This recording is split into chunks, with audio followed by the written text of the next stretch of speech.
Today is the 14th of July, 2021.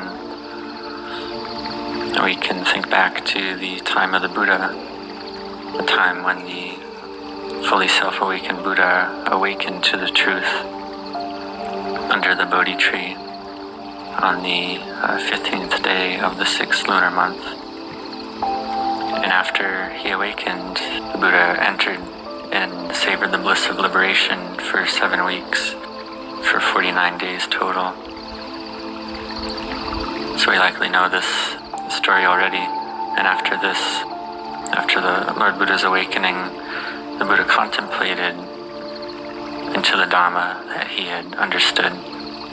Contemplated the Dhamma of Paticca Samuppada, the Dhamma of dependent origination, the Dhamma of the cause of the arising of experience, the cause of the arising of all things. This is a very subtle Dhamma. This is one for the one with the highest wisdom to contemplate, which is the Lord Buddha. And this is what the Buddha contemplated in order to realize awakening. And having awakened, then the Buddha, his mind realized purity. And after attaining this purity, then the Buddha contemplated the same Dhamma of dependent origination for 7 days and 7 nights. Then he went to do walking meditation northwest of the Bodhi tree. And at this site there's currently a chedi marking this location. So the Buddha walked there for 7 days and 7 nights, savoring the bliss of liberation. And what the Buddha did, what he realized, it's something miraculous and amazing, something that's not easy to occur. And we see that the Lord Buddha cultivated states of deep absorption, deep samadhi, the jhanas, and he did this a lot already. And therefore, for the Buddha to awaken at this point, then it was something that he was able to do without difficulty. But for ourselves, we're not able to realize this in this way. We're not able to conceptualize it. And we can ask, well, what did the Buddha awaken to? Our minds, we can't think of it. And after the Buddha awakened, then he walked to the group of 5 ascetics to teach them the truth that he had awakened to, the truth of Rupa and Nama, materiality and mentality, the truth of these 5 aggregates of form, feeling, perception, formations, and consciousness. And the Buddha had seen these 5 khandhas already, seen them according to the truth as they are, as Dhamma. He saw this clearly, that they arise, stay for a little while, and pass away. So we contemplate this as well. That which we call me and mine, that which we call ours, is it really ours? Is that true? Is it really mine? And when we look closely, we see that which we call me and mine is just there temporarily. So therefore, having been born, we must build parami first, because we're not yet at the point where we're able to see the truth of reality clearly, like the Buddha, because of that which covers over and obstructs our hearts and minds, which is delusion and ignorance. For whatever material things or mental things there are, we have liking and disliking for them, whether it's bodily sensations or smells or sounds or sights or tastes or mental objects, all the objects of the 6 senses. The mind will have liking and disliking, and this is due to delusion. So given this delusion and liking and disliking, what should we do? Then we must practice. We have belief that the Buddha saw materiality and mentality as not self. We have this belief, this faith, and we may be able to think to ourselves that it's really not me, it's not mine. We may be able to think this, but we don't yet see it. We don't yet see it clearly. We may be able to think of this and our mind accepts it. And if we're able to accept it, then suffering and stress will reduce, will decrease. Because we think that it's not self, we have this thought and the mind accepts it. However, when a mood or sense impression enters the mind, any one of the six senses enters the mind, then we cling and attach again. A sense of me and mine arises again. Suffering arises again. We consider what the Buddha awakened to. He awakened to how is suffering? What is it caused by? What is the end of suffering like? What is the way to practice to realize the end of suffering? Because we see that having been born, we all try to avoid suffering, and we all try to realize happiness. But this ignorance and delusion makes us cling and attach, which is the cause for suffering to arise. So we look at things that we like, that we're attracted to, and we feel that this will bring us happiness. We'll have feelings of pleasure and happiness. But then when this object, whatever it is, when it goes away, then suffering arises. We can consider parents, mothers and fathers. They have a lot of love for their children, and their children may be a very good child who is very studious and a good kid. And this child, even the mother and father, may take refuge in this child in that sense. And then when the child goes away or dies, this can be very traumatic for the parent. And this is because of clinging and attachment. We see that all that we love, we must be separated from. This is what the Buddha taught. He taught for the Sangha to contemplate this every day, to contemplate it a lot. This is because it's the truth of the way things are. Or we may have a wife or a husband, then to separate from our spouse can be a very high level of suffering. Or to separate from any family member or close loved one, to separate them from them is a lot of suffering. So at this time we see this a lot in the world. Mothers die, fathers die, children die, family and close friends die due to the pandemic. So this happens a lot. So therefore we see that life is unsure. Death is for sure. Life must end in death. So we contemplate this, and this is able to bring our minds to peace and collectedness. But if we think of this and we contemplate this and our mind becomes sad and depressed, then this is not correct. We contemplate death for the sake of heedfulness, because the mind tends to get lost in liking and disliking too much. So we contemplate that things are uncertain, that things are ever-changing and impermanent. We contemplate it as Dhamma. And if we understand this point, then we'll understand the teachings of the Buddha. Because the Buddha taught suffering and the cause of suffering.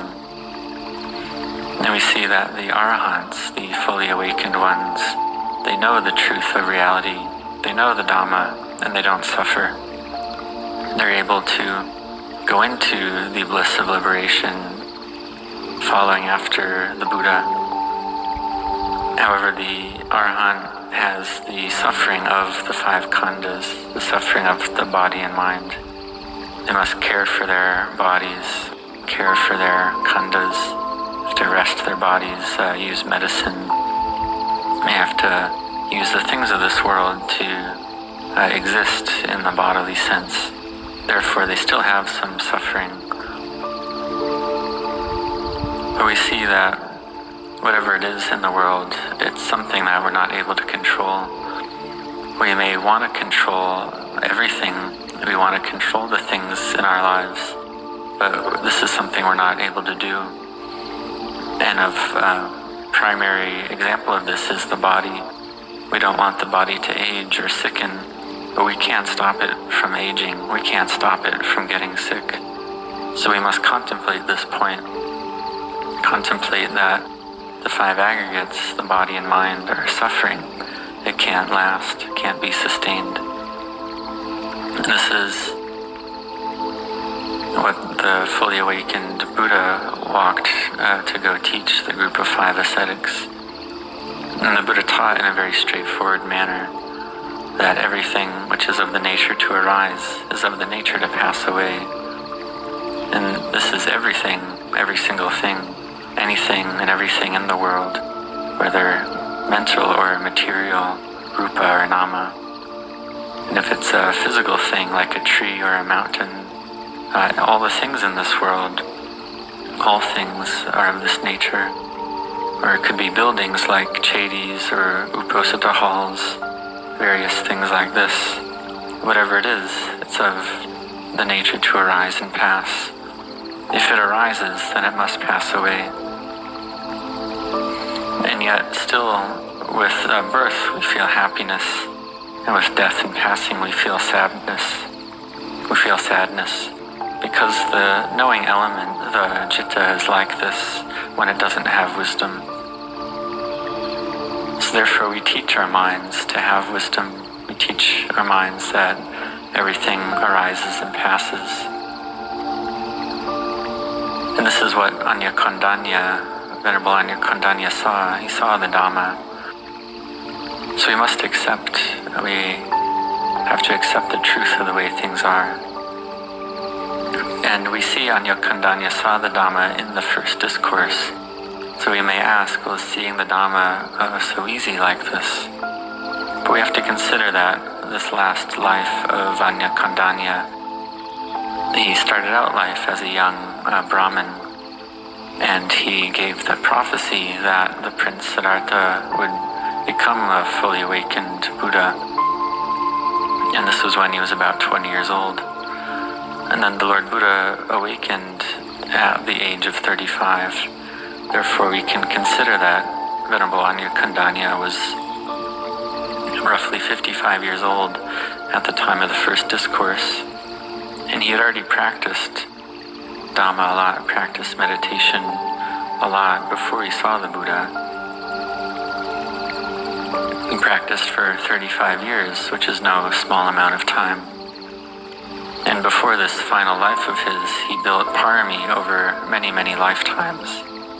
Built parami to be the first awakened disciple of a Buddha. Therefore, when he listened to the first discourse, wisdom was able to arise. And before the first discourse, he did have well-established samadhi, but wisdom couldn't arise. This is because he was incapable of self-awakening, of knowing for himself.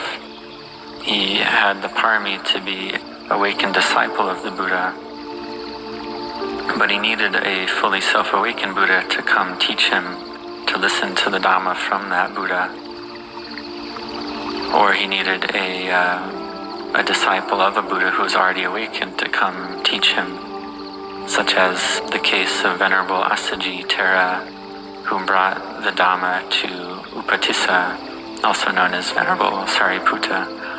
And Venerable Assaji taught the Dhamma to Sariputta, who was able to see the Dhamma. And he taught that everything arises based on causes, and with the cessation of those causes, they cease. Thought to see arising and ceasing. And seeing arising and ceasing gave rise to knowledge. And if the mind gathers together at this point, Sila, Samadhi, and Panya come together in the mind. And then we see that which we haven't seen before. We see that all the things of this world are as if covered over. Just like in our hearts, the Dhamma is covered over. And it's a very beautiful thing inside the heart that's covered over.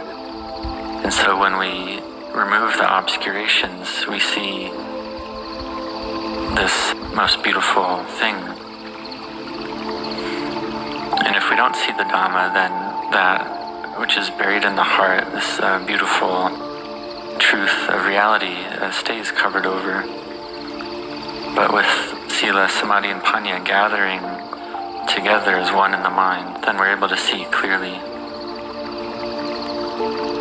And then when this occurs, then, for example, an eye seeing a form, such as seeing the meditation hall here, it's seeing a thing, but we see this thing as empty. We see it as empty. Therefore, one sees all materiality as empty, and emptiness is in form, and form is in emptiness. This is because all things are empty. So the teachings are there to help us see this clearly, to open up our hearts and minds,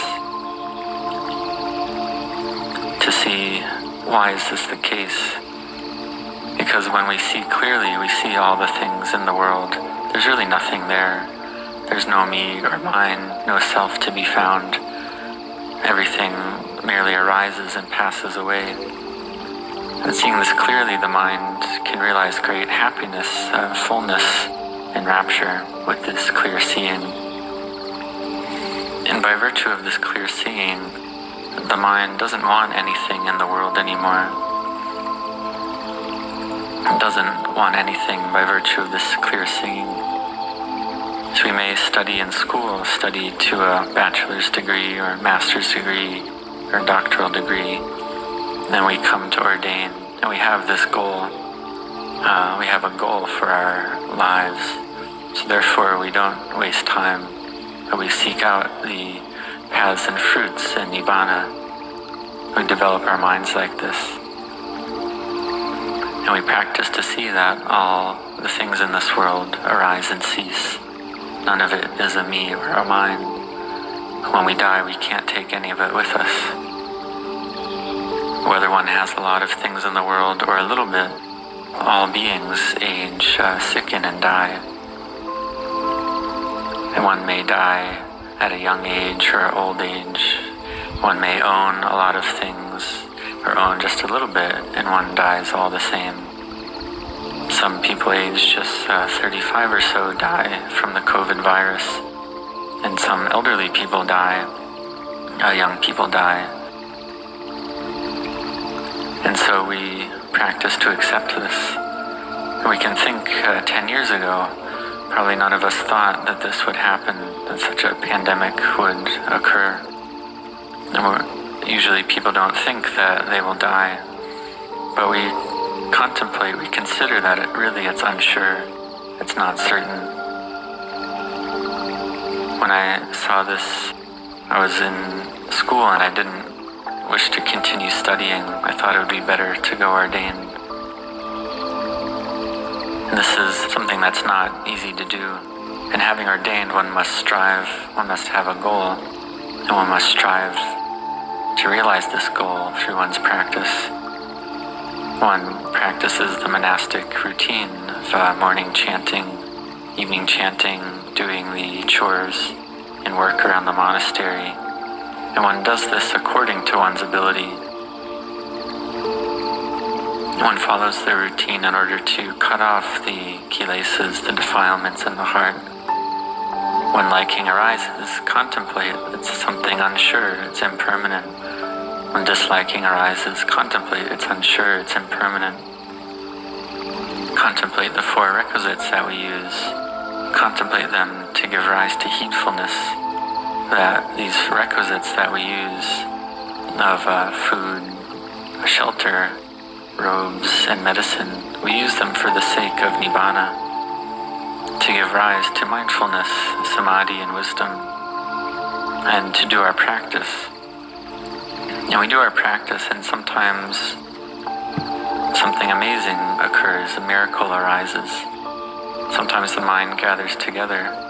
It's not getting lost in proliferation. And when the mind exits this gathered state, then the mind begins to consider along the lines of wisdom. And with this, the mind can realize a great brightness. One sees everything as Dhamma, which gives rise to knowledge and insight. And the Buddha taught the way to realize this wisdom. He taught correctly to understand the Dhamma, that it's like this, that we see all the people in the world. In truth, there's really no person there, that a being is merely a being. There's no self to be found. Seeing clearly, one sees there's no me, there's no mine, there's no you or yours. A being is just merely a being. It's merely a convention. Because in truth it's all empty, it's not self. Emptiness is in form, and form has emptiness. They're not different from one another.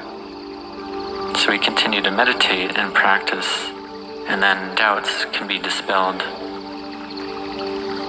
So keep doing your practice, just do it. In the end, you can see clearly what the Buddha taught.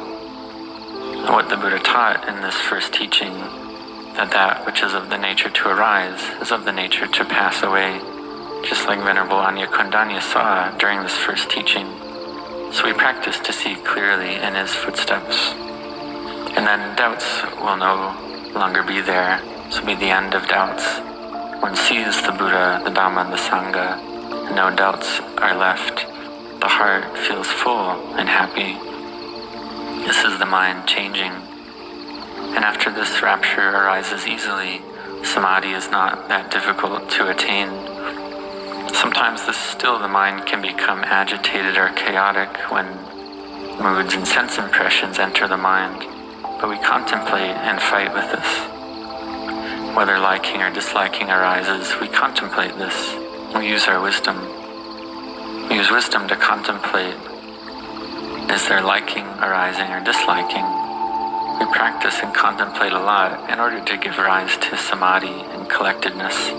This is something that is possible that we can do. Or we can repeat Buddho, Dhammo, Sangho. And for those who are foreigners, they may have more of an inclination to use a wisdom technique, not so much of a faith personality type. For one with more of a faith personality type, they can do the repetition of Bhutto, Bhutto. But for foreigners, they may gravitate more towards contemplation of Dhamma, seeing impermanence, suffering, and not self. Contemplating to see all materiality and mentality is impermanent, suffering, and not self. One teaches the mind that none of it is a me, a mine, or a self. And if the mind accepts this, and the mind can accept this, then there's no need to explain a lot. Mapucha taught like this in a very easy way, taught to contemplate the things that are not sure, that they're impermanent. And when one is able to accept this, then the mind is at ease. So one teaches the mind, it's unsure, it's impermanent, it's not stable. So one can teach the mind in a very easy way like this. This is one technique we can do in order to see clearly the truth of reality, to see the Dhamma. So may you really set your hearts on this practice. This is something of great importance in our lives. It's unsure. Therefore, really set your hearts on this practice of mental cultivation. May you teach and train your minds to a high degree.